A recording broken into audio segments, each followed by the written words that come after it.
এটা লাদেনের এক নাতি। কুকুর বিড়াল গরুই শুধু নয়, মুরগি পালন থেকে সবজি চাষ লাদেন সবই করত। আসলে লাদেন ব্লুপ্রিন্টের মধ্যে মেসেজ লিখে কুরিয়ারের মাধ্যমে তার লোকেদেরকে পাঠাতো।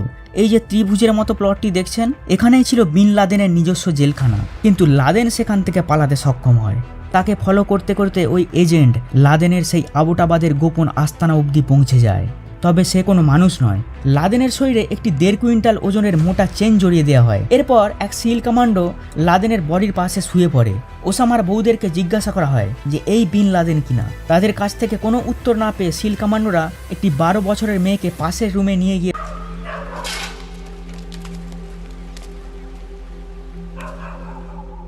আপনি এইমাত্র দেখলেন একটি কুকুর একটি খরগোশের পিছু ধাওয়া করছে। জানেন এই কুকুরটি কার? বিশ্ব ইতিহাসের সবচেয়ে বড় আতঙ্কবাদী ওসামা বিন লাদেনের। এখন আপনি যে বিড়ালটিকে দেখছেন, এটিও লাদেনের। লাদেন একটি গরুও পুষেছিল। এই হলো সেই গরু ও তার বাছুর। আর এই যে বাচ্চাটি গরুদেরকে তাড়া করছে, এটা লাদেনের এক নাতি। কুকুর বিড়াল গরুই শুধু নয়, মুরগি পালন থেকে সবজি চাষ লাদেন সবই করত। এগুলো লাদেনেরই মুরগি। আর এই যে দেখছেন মাচা থেকে কুমড়ো ঝুলছে, নিশ্চয়ই আর বলতে হবে না এগুলো কার ক্ষেতের কুমড়ো। এই সমস্ত ভিডিওগুলো ছিল লাদেনের কম্পিউটারে, আর এগুলি শ্যুট করেছিল তার ছেলে খালিদ। 2011 সালের 2রা মে লাদেনকে মারার পর মার্কিন কমান্ডো বাহিনী তার বাড়ি থেকে অনেক জিনিসপত্র উদ্ধার করেছিল, যার মধ্যে ছিল 5টি কম্পিউটার, 10টি হার্ড ড্রাইভ, 12টি ডিভিডি, 100টি পেন ড্রাইভ, 5টি মোবাইল ফোন ও অসংখ্য মেমোরি কার্ড। এছাড়াও আর একটি গুরুত্বপূর্ণ জিনিস মার্কিন সেনাদের হাতে এসেছিল, সেটা হলো লাদেনের পার্সোনাল ডায়েরি। লাদেনের হার্ড ড্রাইভ, পেন ড্রাইভ ও মেমোরি কার্ডগুলো মিলে মোট 258 জিবি ডেটা ছিল। আর সেখানে কি কি ছিল সেগুলি জানার পর আপনি চমকে উঠবেন। লাদেনের ওই 258 জিবি ডেটার মধ্যে ছিল তার ভাষণ, কিছু ব্যক্তিগত ভিডিও যেমন মেজো ছেলে হামজার বিয়ের ফুটেজ, কিছু ইংরেজি ডকুমেন্টারি, কিছু Hollywood cinema, Tom and Jerry cartoon, এমনকি পর্নোগ্রাফি। হ্যাঁ, আপনি ঠিকই শুনেছেন, পর্নোগ্রাফি। তাহলে কি লাদেন তার গোপন ডেরাতে বসে বসে ওই সবই দেখতো? হতেও পারে। তবে সিআইএ জানিয়েছে যে ওই ভিডিওগুলোর পিছনে অন্য একটি রহস্য রয়েছে, সেটা হলো তথ্য আদান প্রদান। আসলে লাদেন ব্লুপ্রিন্টের মধ্যে মেসেজ লিখে কুরিয়ারের মাধ্যমে তার লোকেদেরকে পাঠাতো, যাতে ফাঁস হবার কোনো সম্ভাবনাই না থাকে। এখানে বলে দিই যে আমেরিকার গুপ্তচর সংস্থাকে বলা হয় সিআইএ, যার ফুল ফর্ম হলো সেন্ট্রাল ইন্টেলিজেন্স এজেন্সি। মার্কিন সেনারা লাদেনের বাড়ি থেকে বিপুল পরিমাণ আফিম উদ্ধার করেছিল। তবে লাদেন যে আফিম সেবন করত তার কোনো প্রমাণ পাওয়া যায়নি। নিহত হবার আগে নিজের পরিবার ও পোষ্যদেরকে নিয়ে এই বাড়িটিতেই থাকতো বিন লাদেন। জায়গাটা পাকিস্তানের আবোটাবাদ। এই শহরটি ভারত পাকিস্তান সীমান্ত থেকে মাত্র 30 কিলোমিটার দূরে অবস্থিত। আবোটাবাদ শহরের একেবারে মাঝখানে এই যে ত্রিভুজের মতো প্লটটি দেখছেন, এখানেই ছিল বিন লাদেনের নিজস্ব জেলখানা, যার মধ্যে সে নিজেকে টানা 6 বছর বন্দি করে রেখেছিল। জেলখানা কেন বললাম সেটা একটু পরেই বুঝতে পারবেন। লাদেনের বাড়িটি প্রায় 1.5 বিঘা জমির উপর তৈরি করা হয়েছিল। পুরো কম্পাউন্ডটি 18 ফুট উঁচু পাঁচিল দিয়ে ঘেরা ছিল, যার উপর আবার কাঁটা তারের বেড়া লাগানো ছিল। 3 তলা বিল্ডিংয়ের উপরের তলাতেই লাদেন বেশিরভাগ সময় কাটাতো, যাতে বাইরে থেকে কেউ তাকে দেখতে না পায়। সেজন্য 3 তলার বারান্দা 7 ফুট উঁচু দেওয়াল দিয়ে ঘিরে দেওয়া হয়েছিল। বাড়িটিতে ঢোকার জন্য 2টি গেট ছিল, তবে মেন বিল্ডিংয়ে ঢুকতে গেলে অনেকগুলি লেয়ার ভেদ করে যেতে হতো। এর আশেপাশে সেরকম কোনো বড় বাড়িঘরও ছিল না। বাড়িটিকে বাইরের জগতের থেকে একেবারে বিচ্ছিন্ন করে রাখা হয়েছিল। ল্যান্ডলাইন, ইন্টারনেট কোনো কিছুর কানেকশন ছিল না। তবে লাদেন স্যাটেলাইট অ্যান্টেনার মাধ্যমে টিভি দেখত, আর কুরিয়ারের সাহায্যে সে তার লোকেদের সঙ্গে যোগাযোগ রাখত। লাদেনের সঙ্গে ছিল তার 3 জন স্ত্রী, কয়েকজন ছেলে মেয়ে, নাতি নাতনি, 2 বিশ্বস্ত অনুচর ও তাদের পরিবার। সব মিলে মোট 22 জন মানুষ ওখানে বাস করত। লাদেনের 2 কুরিয়ার ছাড়া ভেতরের বাসিন্দারা কেউ কখনো বাইরে বের হতো না। বাড়ির যা কিছু আবর্জনা সেসব কম্পাউন্ডের ভেতরেই জ্বালিয়ে দেওয়া হতো। এই কারণেই একটু আগেই বললাম যে লাদেন নিজের তৈরি জেলখানায় নিজেকে বন্দি করে রেখেছিল। স্থানীয় লোকেরা জানতোই না যে ওই বাড়িটি আসলে কার। তারা এর নাম দিয়েছিল ওয়াজিরিস্তান হাভেলি। কিন্তু এখন প্রশ্ন হলো, আমেরিকা কিভাবে জানতে পারলো যে তাদের সবচেয়ে বড় শত্রু লাদেন ওই বাড়িটির মধ্যেই আছে, এবং তারা কিভাবে বা ওখানে গিয়ে লাদেনকে হত্যা করলো? এই সব কিছুর উত্তর পেয়ে যাবেন এই ভিডিওর পরবর্তী অংশে। তাই এত দূর যেহেতু চলে এসেছেন, ভিডিওটির শেষ পর্যন্ত অবশ্যই সঙ্গে থাকবেন। আমরা সকলেই জানি যে 2001 সালের 11 সেপ্টেম্বর লাদেন আমেরিকার টুইন টাওয়ার ধ্বংস করেছিল। তবে সে এর আগেও আমেরিকার উপর একাধিকবার ঘাতক হামলা চালিয়েছিল। 1993 সালে লাদেনের নাম আমেরিকার হিট লিস্টে এসে যায়। 9/11 অ্যাটাকের পর আমেরিকা সিদ্ধান্ত নেয় যে না, অনেক হয়েছে, এইবার লাদেনের একটা হেস্তনেস্ত করতেই হবে। এরপর আমেরিকা লাদেনের তৈরি জঙ্গি সংগঠন আল কায়দার বিরুদ্ধে অভিযানে নেমে পড়ে। শুরু হয় আফগানিস্তান যুদ্ধ। মাস দুয়েক পর আমেরিকা যখন জানতে পারল যে লাদেন পাকিস্তান আফগানিস্তান সীমান্তে টোরাবোরা পাহাড়ে লুকিয়ে আছে, তখন তারা সঙ্গে সঙ্গে টোরাবোরা পাহাড়ে হামলা চালায়। 30 নভেম্বর থেকে 17 ডিসেম্বর পর্যন্ত মার্কিন সেনা ও আল কায়দার মধ্যে দফায় দফায় সংঘর্ষ চলে। আল কায়দার 220 জন জঙ্গি এতে মারা পড়ে। পাকড়াও করা হয় 60 জনকে, কিন্তু লাদেন সেখান থেকে পালাতে সক্ষম হয়। এরপর আমেরিকা লাদেনকে খোঁজার বহু চেষ্টা করে, কিন্তু তারা কিছুই হদিশ করতে পারেনি। 2004 সালে হাসান গুল নামের এক আল কায়দা কমান্ডার ধরা পড়ে। তাকে জেরা করার সময় একটি নাম বেরিয়ে আসে, আবু আহমেদ আল কুয়েতি। শুধু এই নামটি ছাড়া তার কাছ থেকে আর কোনো তথ্যই আদায় করতে পারেনি সিআইএ। এরপর তারা কিউবার গুয়ান্টানামো জেলখানায় বন্দী থাকা আল কায়দার মেম্বারদের কাছে জানতে চায় যে কে এই আবু আহমেদ আল কুয়েতি। এর জন্য নাকি সিআইএ তাদের উপর কঠিন টর্চার শুরু করেছিল বলে শোনা যায়। যাই হোক, 2007 সালে সিআইএ জানতে পারে যে আবু আহমেদ আল কুয়েতি হলো ওসামা বিন লাদেনের ডান হাত। সে আল কায়দার হয়ে কুরিয়ারের কাজ করে, তবে ওটা তার আসল নাম নয়। তার প্রকৃত নাম ইব্রাহিম সঈদ আহমেদ। সে একজন পাকিস্তানের নাগরিক। ব্যাস, এরপর সিআইএ তাকে খোঁজার জন্য কোমর বেঁধে নেমে পড়ে। তারা আরব কান্ট্রিগুলো থেকে পাকিস্তানে যাওয়া সমস্ত ফোন কলগুলি ট্যাপ করা শুরু করে। 3 বছর ধরে lakh lakh phone call monitor করার পর 2010 সালে তারা আল কুয়েতির ফোন কল ডিটেক্ট করতে সমর্থ হয়। সেই ফোন কলের সূত্র থেকে সিআইএ গ্রাউন্ড লেভেলে তদন্ত শুরু করে দেয়। কয়েকদিনের মধ্যেই তাদের এক এজেন্ট আল কুয়েতিকে শনাক্ত করে ফেলে। তাকে ফলো করতে করতে ওই এজেন্ট লাদেনের সেই আবোটাবাদের গোপন আস্তানা অবধি পৌঁছে যায়, যে বাড়িটার বিবরণ আমি ভিডিওর প্রথমেই দিয়ে দিয়েছি। এরপর সিআইএ ওই বাড়িটির পাশে একটি ঘর ভাড়া নেয় এবং সেখান থেকে আল কুয়েতির গতিবিধির ওপর কড়া নজরদারি শুরু করে। তারা দেখলো যে আল কুয়েতি ওই বাড়ি থেকে আসা যাওয়া করে ঠিকই, কিন্তু সে কখনো 3তলা বিল্ডিংটাতে প্রবেশ করে না। মেন গেটের সামনে একটি গেস্ট হাউস রয়েছে, সে ওটাতেই থাকে। 3তলা বাড়িটিও অদ্ভুত, কোনো ভেন্টিলেটর নেই, জানালাগুলির পর্দা সবসময় নামানো থাকে।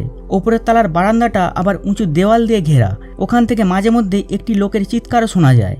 পুরনো স্যাটেলাইট ইমেজ থেকে তারা জানতে পারে যে 2004 পর্যন্ত ওখানে কোনো বাড়ি ছিল না। 2005-এ বিল্ডিংটি তোলা হয়েছে এবং খুব দ্রুততার সঙ্গে। তারা আরও জানতে পারে যে ওই বাড়িতে বেশ কয়েকজন মহিলা ও শিশু আছে, কিন্তু আশ্চর্যের বিষয় তারা কখনো বাইরে বের হয় না। এই সব দেখে শুনে সিআইএ এজেন্টদের মনে হয় যে লাদেনের ওই বাড়িতে থাকার জোরালো সম্ভাবনা রয়েছে। তারা নিশ্চিত হবার জন্য একটি প্ল্যান তৈরি করে। এ কাজের জন্য তারা শাকিল আফ্রিদি নামের এক পাকিস্তানি ডাক্তারকে নিয়োগ করে। একদিন ডাক্তার শাকিল ও তার এক নার্স ভ্যাকসিন দেবার নাম করে ওই বাড়িতে প্রবেশ করে। তারা বলে যে আমরা সরকারি স্বাস্থ্য বিভাগের কর্মী, বাচ্চাদেরকে টিকা দিতে এসেছি। তারা টিকা দেবার ছলে সমস্ত বাচ্চাগুলোর ডিএনএ স্যাম্পেল কালেক্ট করে নেয়। এরপর সেগুলোকে লাদেনের ডিএনএর সাথে ম্যাচ করে দেখতেই সিআইএর কাছে পুরো বিষয়টা পরিষ্কার হয়ে যায়। তারা নিশ্চিত হয়ে যায় যে ওসামা বিন লাদেন তার নাতি পুতি বউ বাচ্চাদেরকে নিয়ে ওই বাড়িটিতেই লুকিয়ে রয়েছে। এই খবরটি হোয়াইট হাউসে পৌঁছাতেই মার্কিন সরকার লাদেনকে পৃথিবী থেকে সরাবার সিদ্ধান্ত নিয়ে নেয়। তৎকালীন প্রেসিডেন্ট বারাক ওবামার তত্ত্বাবধানে একটি স্পেশাল টিম গঠন করা হয়। তারা বিন লাদেনকে মারার পুরো ছক তৈরি করে ফেলে। ঠিক হয়, রাতের অন্ধকারে ইউএস সিল টিমের কমান্ডোরা হেলিকপ্টারে করে যাবে, 8 ঘন্টার মধ্যে কাজ ফিনিশ করে বেরিয়ে আসবে। তবে যদি লাদেন ও তার সঙ্গীরা স্যারেন্ডার হতে চায়, তাহলে তাদেরকে জীবন্তই ধরে আনা হবে। আর এ বিষয়ে পাকিস্তান সরকারকে কিছুই জানানো হবে না। এখানে ইউএস সিল টিমের মানেটা কি বলে দিই। সিল কথার ফুল ফর্ম হলো সি, এয়ার অ্যান্ড ল্যান্ড, অর্থাৎ এরা হলো আমেরিকার সেই সমস্ত বাছাই করা কমান্ডো যারা জল, স্থল, অন্তরিক্ষ সব জায়গাতেই লড়াই করতে পারে। তো এই পুরো মিশনের নাম দেওয়া হয় অপারেশন নেপচুন স্পেয়ার। 2011-র 1 মে রাতে সিল টিমের কমান্ডোরা অপারেশনের জন্য তৈরি হয়ে যায়। আফগানিস্তানের জালালাবাদ সেনা ছাউনিতে তাদের জন্য 4টি হেলিকপ্টার রেডি রাখা হয়, 2টি ব্ল্যাক হক হেলিকপ্টার ও 2টি চিনুক হেলিকপ্টার। পরিকল্পনা হলো ব্ল্যাক হক 2টোতে করে সিল টিমের কমান্ডোরা যাবে। মিশন চলাকালীন বাই চান্স যদি কোনো সমস্যা হয়, তখন চিনুক 2টিকে পাঠানো হবে। সেই মতো রাত 10:30টার সময় 24 জন কমান্ডোর একটি দল আবোটাবাদের উদ্দেশ্যে যাত্রা শুরু করে। তাদের সঙ্গে আরও একজন ছিল, তবে সে কোনো মানুষ নয়, একটি কুকুর, নাম কায়রো। রাত 12:30টার সময় সিল টিম আবোটাবাদে পৌঁছে যায়। এখন একটি প্রশ্ন আসতে পারে যে পাকিস্তানের উপর দিয়ে দুটি হেলিকপ্টার উড়ে চলে গেল আর পাকিস্তান তা টেরই পেল না। আপনাদেরকে জানিয়ে দিই যে এই ব্ল্যাক হক UH-60 হেলিকপ্টারগুলোকে এমনভাবে ডিজাইন করা হয়েছে যার উপস্থিতি রাডারে ধরা পড়ে না এবং ওড়ার সময় অতি সামান্য আওয়াজ হয়। তো সিল টিম লাদেনের ডেরাতে গিয়ে সবার প্রথমে কায়রো এবং তার সঙ্গে 4 জন কমান্ডোকে পাঁচিলের বাইরে নামিয়ে দেয়। ওই হেলিকপ্টারের বাকি 8 জনকে নামানো হয় বিল্ডিংয়ের ছাদে।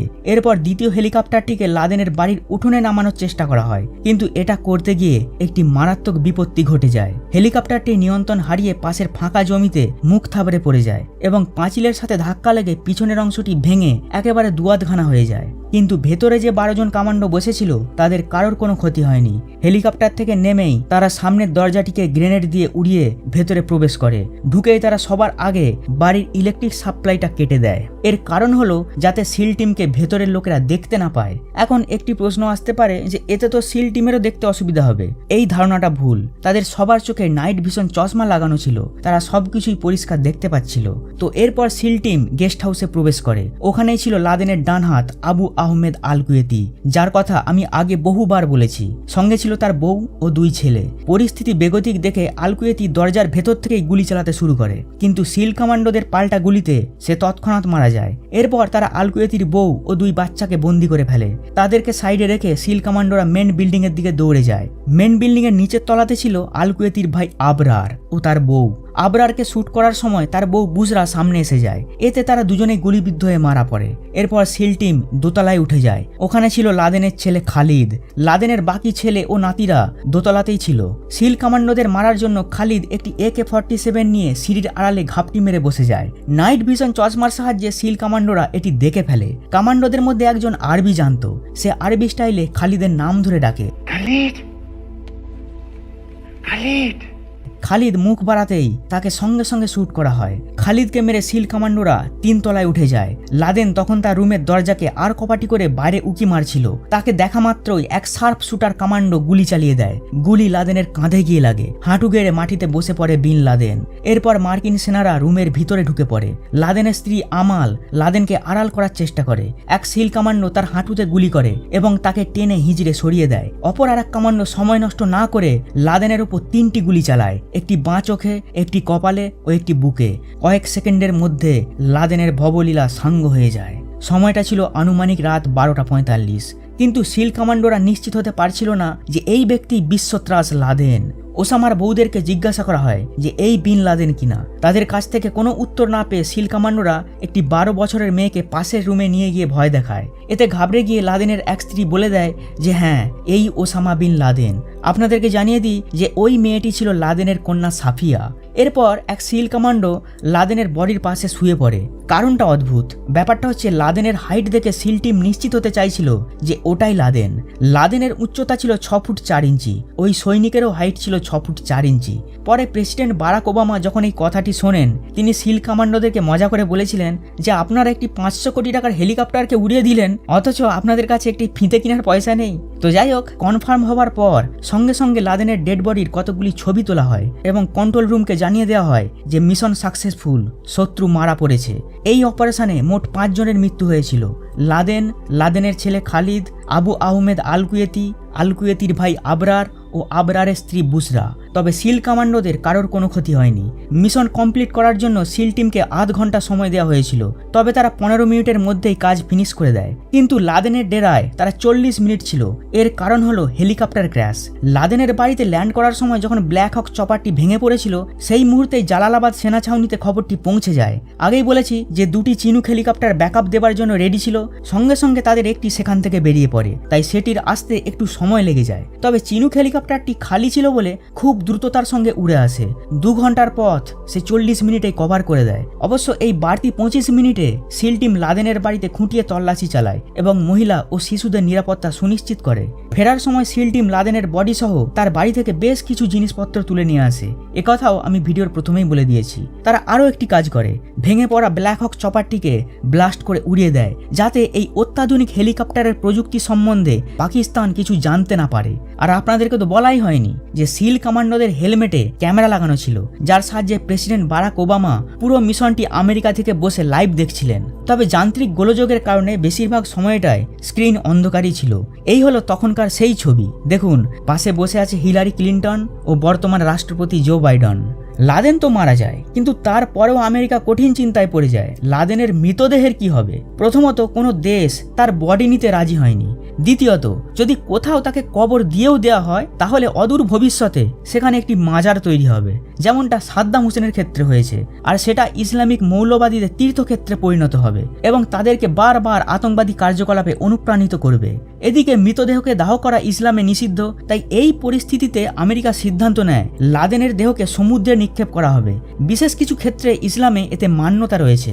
সেই মতো 2রা মে সকাল 11টার সময় লাদেনের দেহকে সম্পূর্ণ ইসলামিক রীতিনীতি মেনে আরব সাগরে দফন করা হয়। তবে সমুদ্রে ফেলার আগে লাদেনের শরীরে একটি 1.5 কুইন্টাল ওজনের মোটা চেন জড়িয়ে দেওয়া হয়। কারণটা কি হতে পারে সেটা আপনি কমেন্টে লিখে জানান।